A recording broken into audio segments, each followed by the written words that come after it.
Hello, hello, hello. Welcome to my humble show, JHC and Friends. Again, my internet is a little spotty, so I do apologize for that. Hopefully, you guys can hear me okay. But Evan's internet is great, so we're going to make sure that he's talking most of the time. All right. Uh, so excited to have Evan. I'll do a brief intro and then ask away.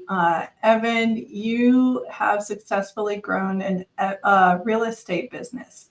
He is a real estate broker, associate, and rental investor. And he grew up with an entrepreneur father who helped his clients do single family and commercial 1031 exchanges in the TIC industry for 30 years. Evan's 20 plus years in sales have prepared him to negotiate the best deal. He specializes in getting deals done for luxury buyers, sellers all over the Dallas-Fort Worth Metroplex area in North Texas. He's also a rental investor, so he has firsthand experience in investments and running the numbers. You're also a YouTuber. You do a lot of things. Yeah. So thank you so much for being on my humble show. And as far as the friends bit, Evan and I met in California, in Southern California, when I lived there with a mutual church community. So thanks for joining my show. Yes. Thanks for having me, Julian. Yeah, we've known each other for, at least 20 years for a while. Yeah. Since my college days. Seriously. And you have done amazing. So what made it clear for you that you wanted to start your own business and get into real estate? Yeah, well, thanks for having me on your show. This is quite a privilege and honor. And, the start of my journey was I went to college. That's where we met. And then I finished college, went to a 2-year Bible school. And after that, I didn't know really what to do, but I knew I wanted to work. Started getting into sales immediately, and knew that I love talking to people. I love selling. And what I learned early on was I need to be face-to-face, belly to belly, they say, in front of people. And so when I moved out to Dallas from California to get me a Southern belle, they say, a Texas lady, my now wife, Sandra, and she's here in Dallas. She got me out here, packed my car, moved out, and I guess you could say ABC, always be closing, because I came and I had to close face-to-face. The phone wasn't enough.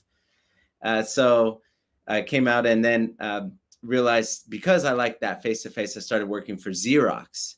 And if you know anything about selling copiers and selling software, it's not easy.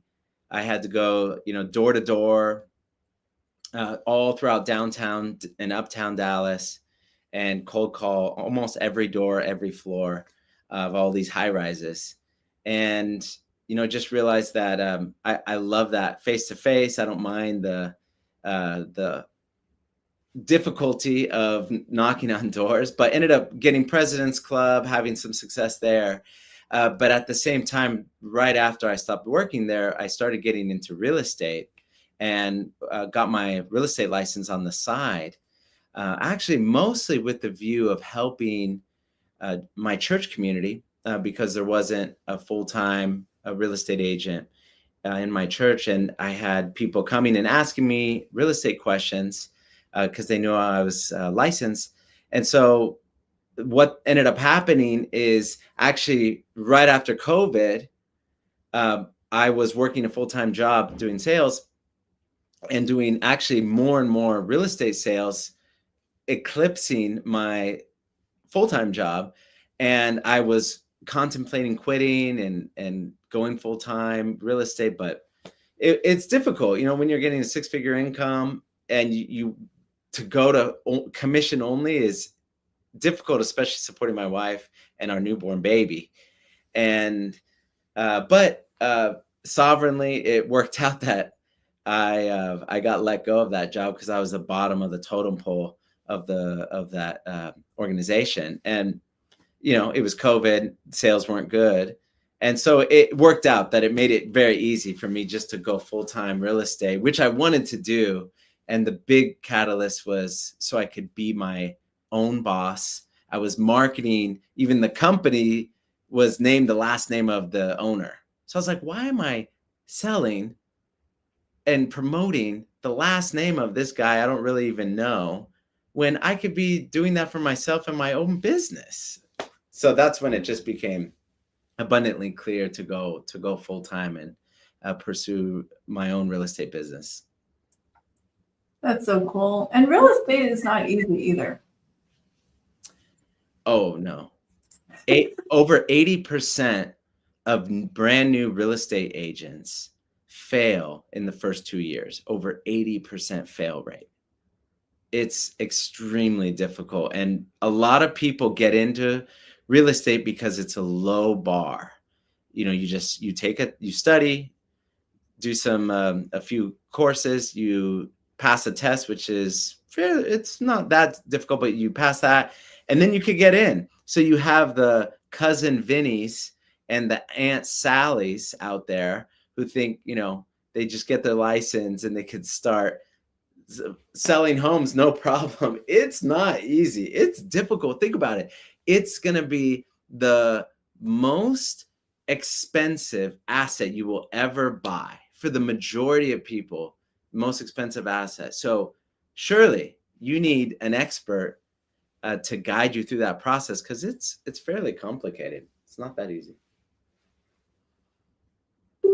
So getting into it, where have you found success? Because how long have you been doing this now? I've been selling real estate for close to 9 years now. Yeah. And I feel like the success I've found and come across has been providing value, the most amount of value for free. That was my view is, if I could give insight into the market through data, because I'm a big data guy, give insight with the data for my first-time home buyers and for my investors. That's how I initially started. Is I would have first-time home buyers come to me and first-time investors. And what I found is it was for both sides. If you're a first-time home buyer, you have lots of questions and it's scary. It's daunting. The loan, getting that big of a loan, finding the right house in the right community with the right schools. It's not easy. And then on the other side, if you're a first-time investor looking for a long-term rental or what they call a fix and flip, a rehab a property and then put it on the market, it's also daunting, because what if you fail? What if it's people don't pay their rent? Do the numbers make sense? So what I found was people need education. And so I started my YouTube video, started putting out videos just to educate people about that process. Like I have an A to Z, buying a home A to Z, and I give a step-by-step what it involves. Or investments, what is a cap rate? What kind of return on your investment are you looking for? And how does a single family fit that? So the education was, I felt it was somewhat lacking. And so I needed to put that out. And that's why I put out videos, written books, and just putting out content that's all free for those really more needy buyers and sellers. That's awesome. So you're getting a return on your investment with all the videos because it's expensive to do all of that work too. Yes. Oh yeah. So where do you feel like you got a lot of help with getting all of this started? Finding the right resources, talent, and all of that. Yeah, I think what's really important to realize, a lot of people do realize this, but you are the sum total of the 5 people you spend the most of time with. And I realized I needed to be around people who were 5 to 10 steps ahead of me. And so getting a mentor, I enrolled in coaching almost immediately after I went full time. And And so my first year, or no, my second year full time, I had 3 coaches, and I spent a lot of money on these coaches. I had a real estate coach who coached me on my business in terms of sales and also operations. And then I had a YouTube coach.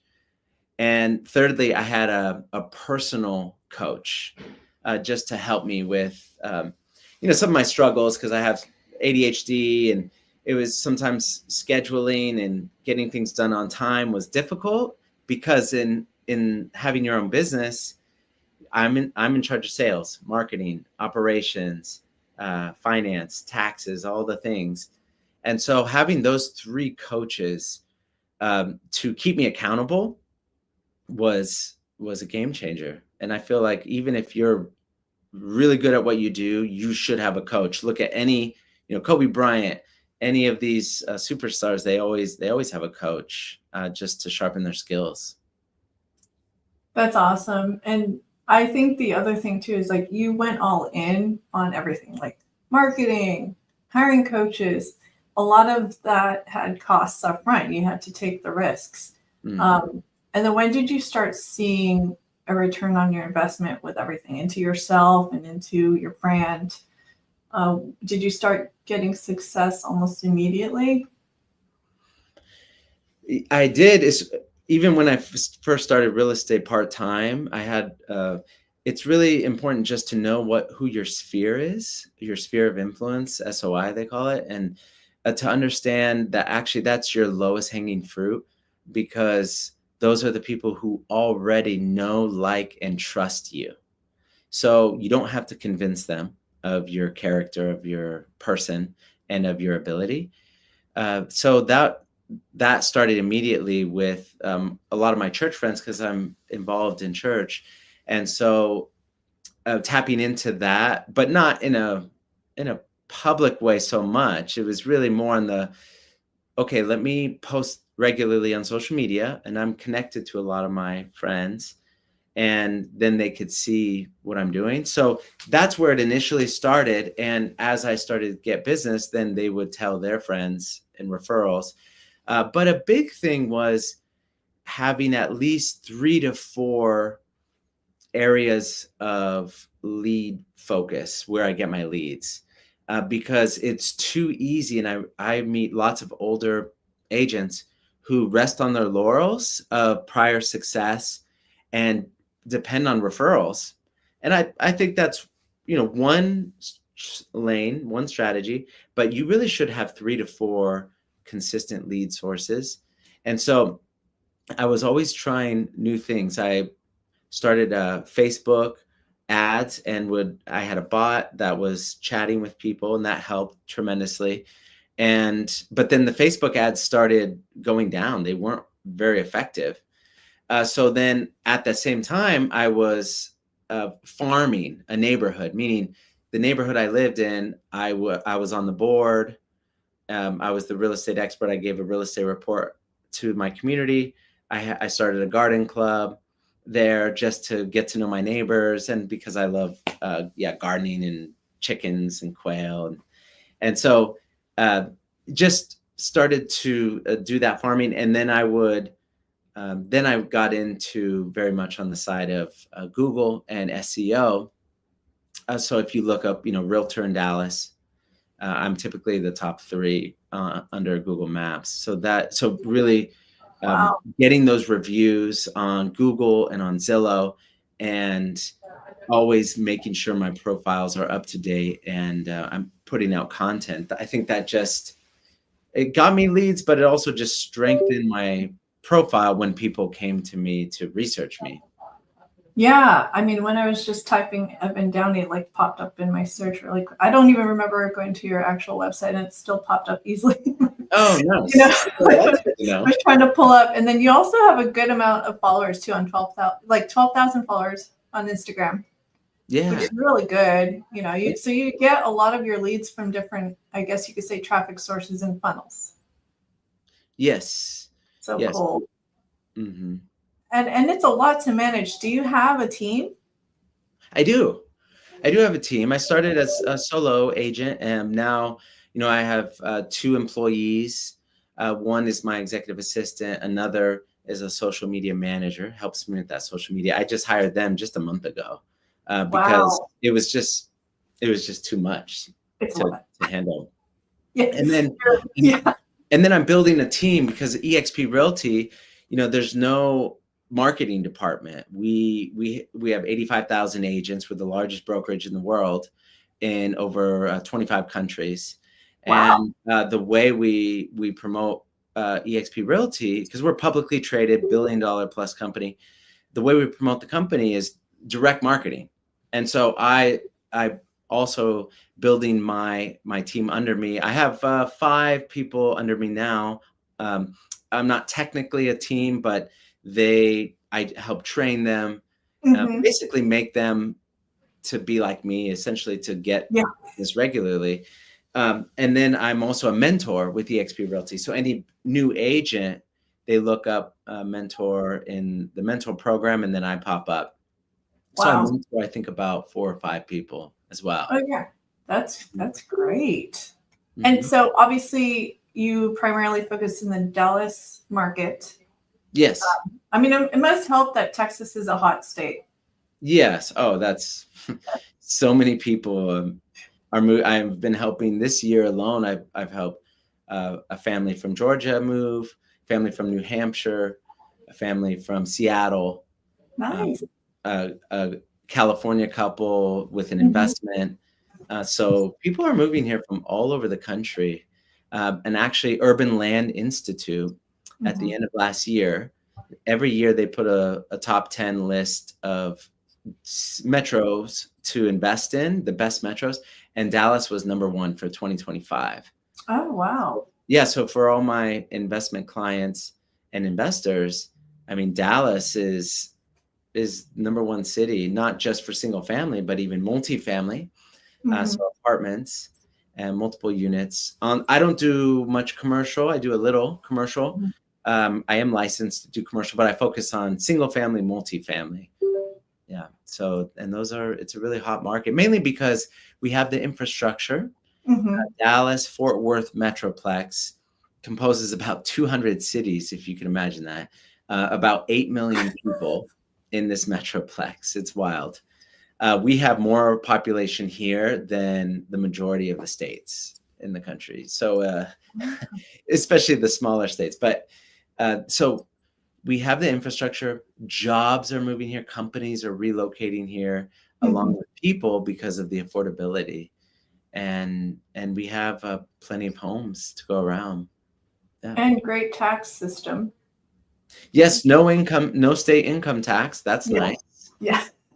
But It's like they Florida. make up for it in a certain way. They make up for it with property tax. So property Oh. tax is higher, but I give classes regularly, and I help a lot of my past clients in how to protest your taxes. Because actually, every year you could protest your taxes, and Oh, typically I get my taxes lowered cool. almost every year. That's so awesome. Yeah. Wait, let me see. I have this picture. It looks like houses. Oh, here. See, it's funny because I have multiple where I need to share. There's another one. If it'll pull up for me. Yeah. It looks like you had some featured property shared. I Oh think yes. they included one of my team members included that. So these are the ones like that Yeah. are Mhm. featured on your website, maybe. Right. Yes.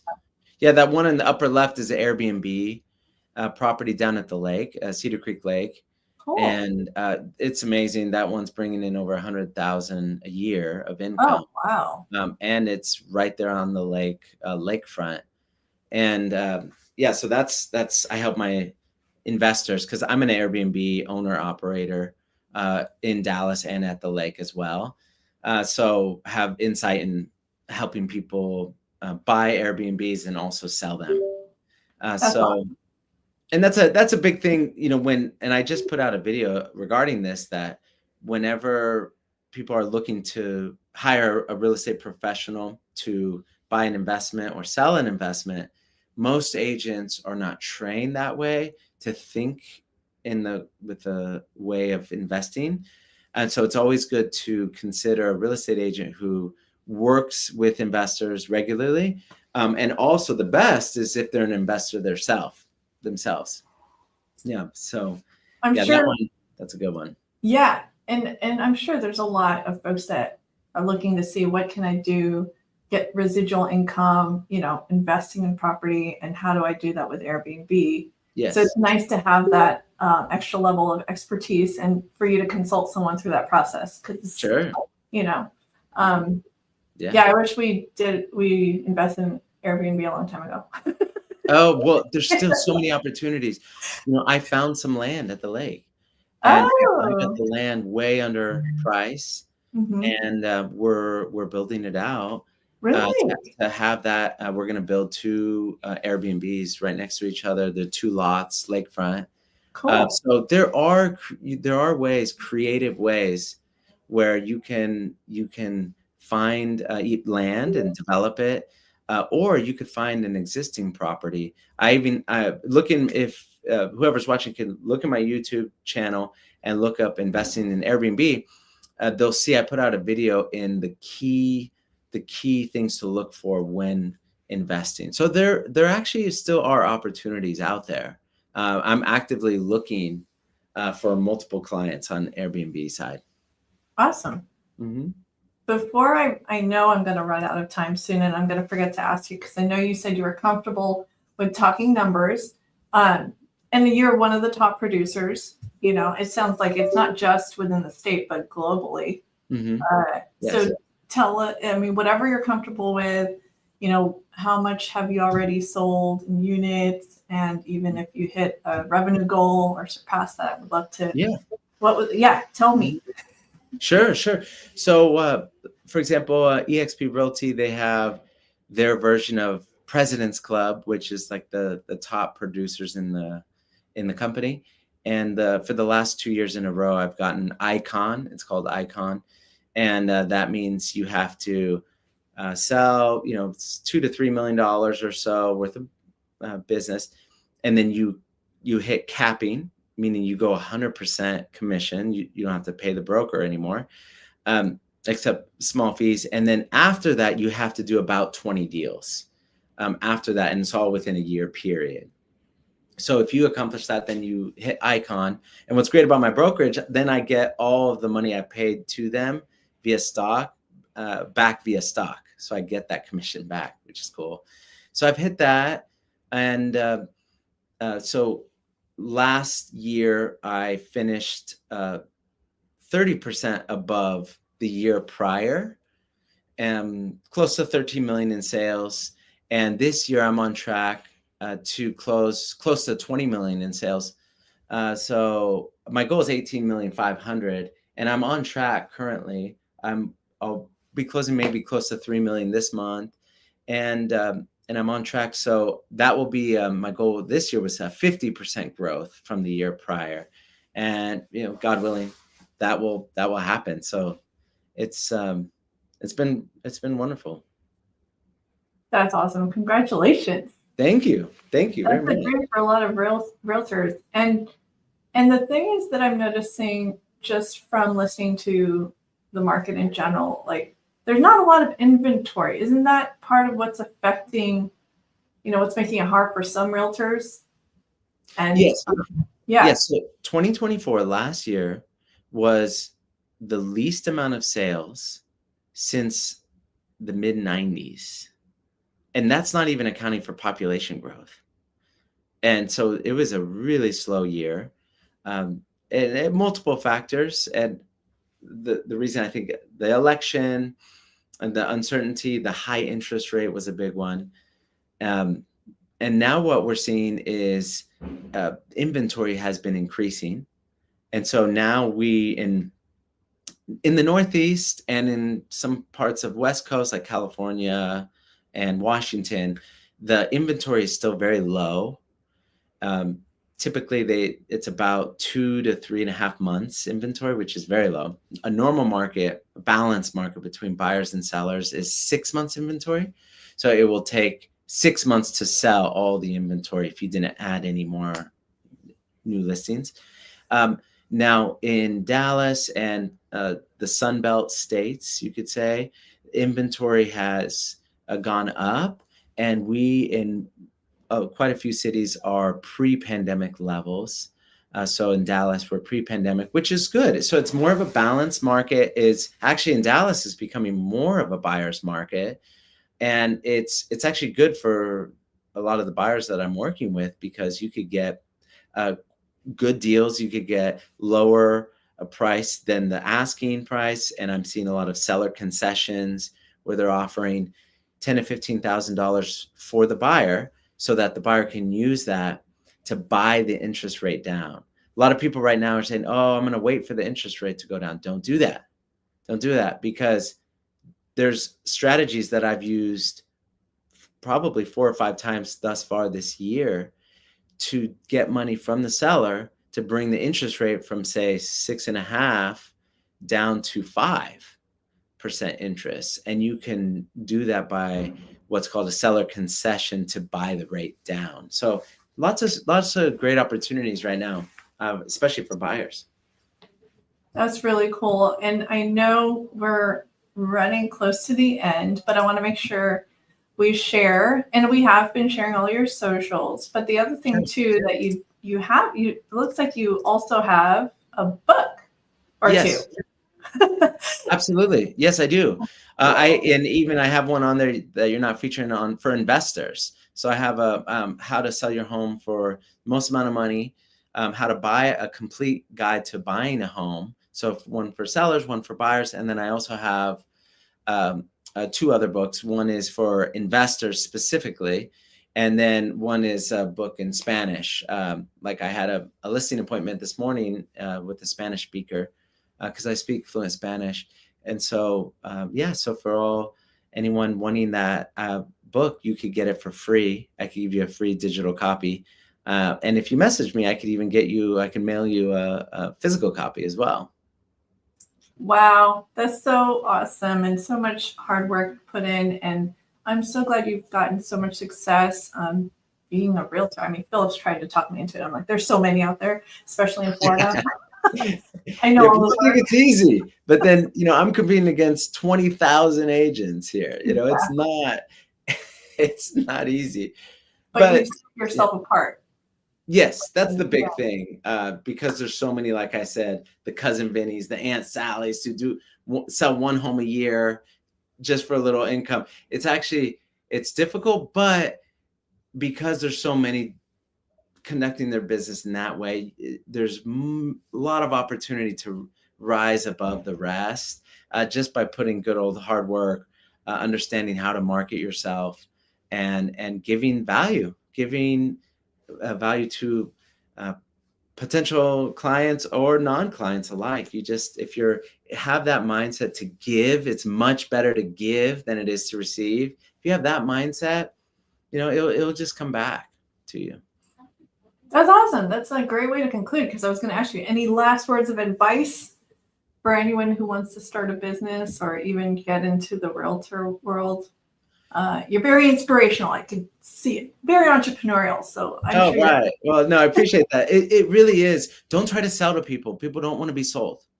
They want value, and the value you can give is according to whatever knowledge you have regarding something. You just give it to them for free.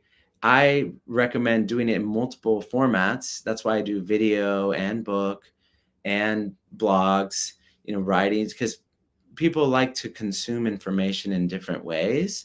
And so putting it out in all forms, and you'll attract your tribe, right? The people that want to do business with you, and they'll see the value you're giving, and they'll be naturally drawn to you. So you don't have to try to catch the whole world. You just really want to give information and be authentic with who you are, because the more you are yourself, the more you'll just attract people like you, which is who you want to do business with anyways. That's awesome. Thank you so much, Evan. I want to make sure we reshare this. We have all your contact info. If you look up Evan Downey, you'll find him, because he has great searchability. He's Right. Thank you. Facebook, YouTube, LinkedIn. And actually, it's funny, because I know we were talking about this, that I found, like, we were able to reconnect through LinkedIn, because you kept posting on LinkedIn. Like, Yes. we were already connected, and then you were very good about posting videos. And I was like, All right. Evan's so good with video. He needs to be Oh, on nice. JHC Friends. And so Yeah. thanks again, Evan, for being on my humble show, and wish you more success from here on out. Thank you, Julia. No, I really appreciate you bringing me on. It's a pleasure. Thank you. And for those of you who catch this interview and who is interested in being on any of my shows, please reach out to me. Evan, hang on for a second, and I'll see you on the other side. All right. Thanks so much, guys. Bye.